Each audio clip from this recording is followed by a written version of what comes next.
Le Bitcoin. Tout le monde en parle. Certains disent c'est l'avenir, d'autres c'est une bulle. Moi, Jack, j'ai essayé de comprendre. Pas pour devenir liche, juste pour arrêter d'être confus. Je m'appelle Jack et je passe beaucoup trop de temps à penser à l'argent, à la finance et au monde du business. Si tu es quelqu'un qui a l'impression de ne pas voir les opportunités en temps de crise, sans vraiment comprendre pourquoi, ou que tu veux apprendre à les repérer simplement et efficacement, alors abonne-toi. Laisse un like si ça peut t'aider, parce qu'ici, on aborde ce genre de thématique de façon simple et claire. Et surtout, dis-moi en commentaire ce que toi tu vois ou ce que tu ne vois pas encore. Parce que la confusion, c'est là que tu perds de l'argent.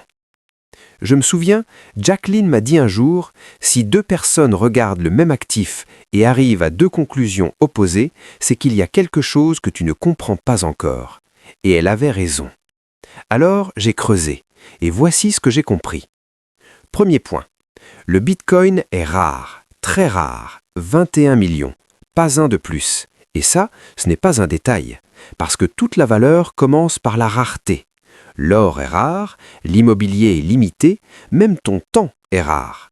Et Jacqueline m'a dit, la vraie question ce n'est pas est-ce que c'est rare, c'est est-ce que les gens vont continuer à vouloir quelque chose de rare. Et là, tout change. Parce que la rareté seule ne suffit pas, il faut la demande. Tous les 4 ans, le halving réduit la création. Moins d'offres, plus de pression. Mais ça ne fonctionne que si quelqu'un est prêt à acheter. Sinon, ça reste juste quelque chose de rare que personne ne veut. Deuxième point, les institutions arrivent. Et ça, c'est le signal que tout le monde regarde. Des entreprises détiennent des centaines de milliers de bitcoins.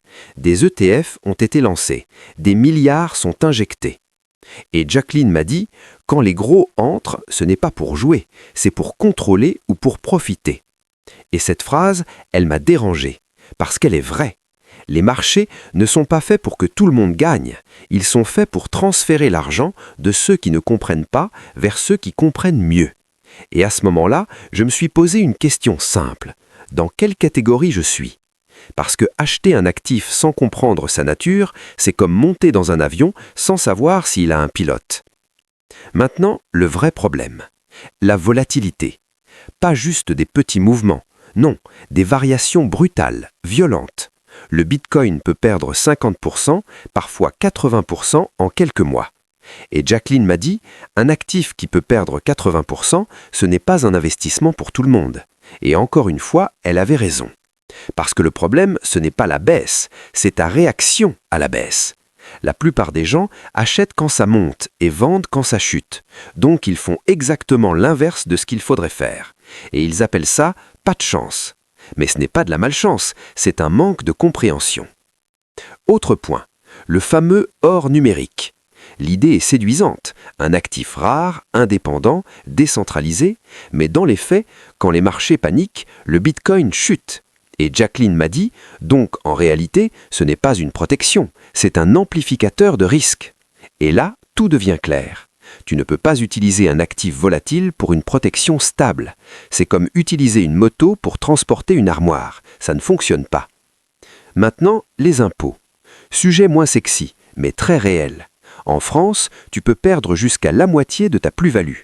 Et Jacqueline m'a dit, donc même quand tu gagnes, tu ne gardes pas tout. Exactement.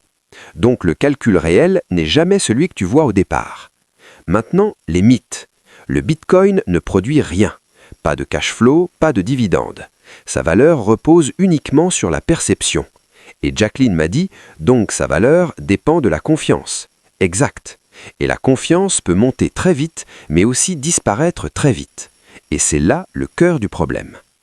Maintenant, le danger réel. Les arnaques. Pas théoriques, très concrètes. Et là, Jacqueline m'a dit quelque chose de très simple. Si un domaine attire beaucoup d'argent, il attire aussi beaucoup de voleurs. Et encore une fois, c'est logique. Donc la sécurité, ce n'est pas une option, c'est une obligation. Alors, investir ou pas ? Et là, j'ai arrêté de chercher une réponse universelle, parce qu'il n'y en a pas. Il y a seulement une question. Est-ce que tu comprends ce que tu fais ? Si oui, tu peux investir. Sinon, tu attends. Et attendre, ce n'est pas perdre du temps, c'est éviter de perdre de l'argent. Stratégie simple, le DCA, investir petit à petit. Pas pour battre le marché, mais pour survivre au marché. Parce que survivre, c'est déjà gagner. Et Jacqueline m'a dit, ceux qui restent assez longtemps finissent par comprendre. Et ça, c'est probablement la phrase la plus importante. Moi, Jack, je n'ai pas toutes les réponses, mais j'ai arrêté de chercher des certitudes. Maintenant, je cherche à comprendre. Et toi, tu veux comprendre ou juste gagner vite? Parce que les deux vont rarement ensemble. Si cette vidéo t'a fait réfléchir, alors elle a déjà de la valeur. Abonne-toi à Stickonomics. Parce que dans un monde où tout le monde parle d'argent, très peu de gens prennent le temps de vraiment le comprendre.